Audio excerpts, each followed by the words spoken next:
Good morning, good morning, good morning. Buenos dias, mi gente. Yo-yo. Welcome to Daily Discipline number 530 in a row. My name's Rob Hoback. Happy that you're here, honored and humbled that you keep coming back like for reals. Hey, Mamba Monday. That's our weekly reminder. Just go. It's like a Savage Saturday, right? Like there's a theme here. Just keep going and don't just kind of go. You got to go, right? 3:30:20. Got a bunch of birthdays today and tomorrow. I always get them mixed up, so I will reach out to all y'all eventually. But happy birthday. And that's not going to be it, right? Just everybody calm down. All right, moving on to our daily affirmation. I just want to talk about something. Last night I was watching E60. Brene Brown, heard of her? I'd never heard of her before either. Very impressed with what I heard about. But one of the things she talked about is she's all about, making herself vulnerable and understanding that vulnerability is just admitting what we all feel, that we feel alone, we feel isolated, we feel scared, all of these things. And that when you embrace them, you say, okay, I do feel those.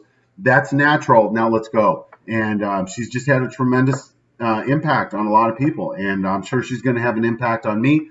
But the reason I bring this up is that she said the number one thing that successful people have in common is that they continue to try, knowing that they're going to get beat. And number two, they say nice things to them all the time, right? They're just constantly talking to themselves, words of affirmation saying, this is normal. This is okay. There's nothing wrong with you. This is part of the human experience. So it's like, look, I'll take that as that's affirmation that our daily affirmations are the right thing to do. Without any further ado, I am Mamba, right? Yeah. Did you notice how I'm all blue today? I got some new markers yesterday. Yeah, I got Mamba in me, just like you do. We all do. We're all connected, right? But I like to think on Mondays, like, all right, if Kobe and I were to sit down and be like, here's your plan for the week, he'd have, hey, here's the minimum you got to do, but I expect you to do this, right? And yeah, I just love it.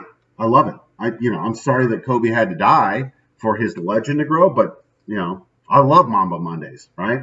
Moving on to our thank yous, which is again our daily reminder, our daily discipline that we've got a lot more to be thankful for than we have things to complain about. Again, one of the things I watched over the weekend was Tiger King. If you don't think that if you're not thankful for what you got and instead you're focusing on what your neighbor has or what you think you need, slippery slope, right?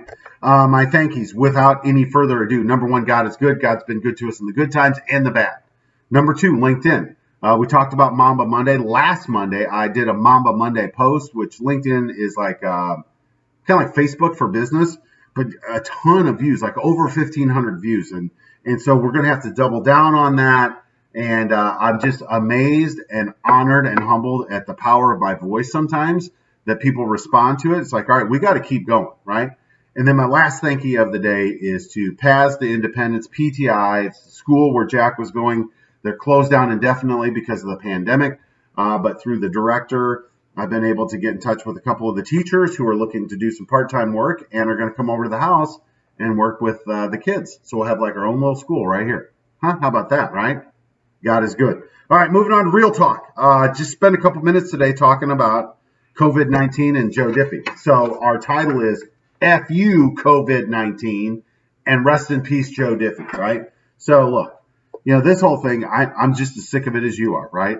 And it's this silent, faceless enemy. It's not like it's a person or somebody that's like we can't see who's oppressing us, and we are oppressed right now. Make no mistake about it. And so part of it, the natural, is that you're angry, right? And so it's just kind of like that F-U COVID-19. Yeah, right? Like we will win, right? Mankind is going to prevail, right? Over COVID-19. It's just going to be painful. And then, as we're like right in the middle of the yuck phase, we get news that, a famous celebrity, Joe Diffie, died of complications from COVID at 61 years old. And so, 1994 is a song that came out, like 7 years ago by Jason Aldean, which talks about the impact that Joe Diffie had on him as a young man.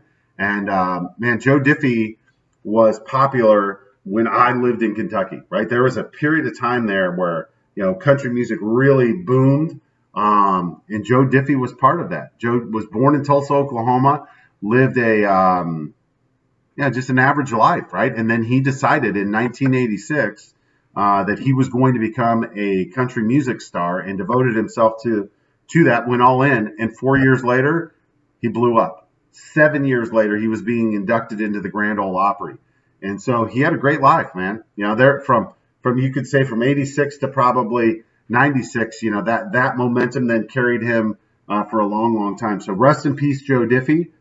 FU COVID-19. And remember, just like everybody's saying right now, we're better together, right? Hands up, peace out, we're better together. Appreciate you stopping by on a Mamba Monday. We'll be back tomorrow on a 2 for Tuesday. Can't wait to see you then. Deuces. # Real Talk. Rest in peace, Joe Diffie.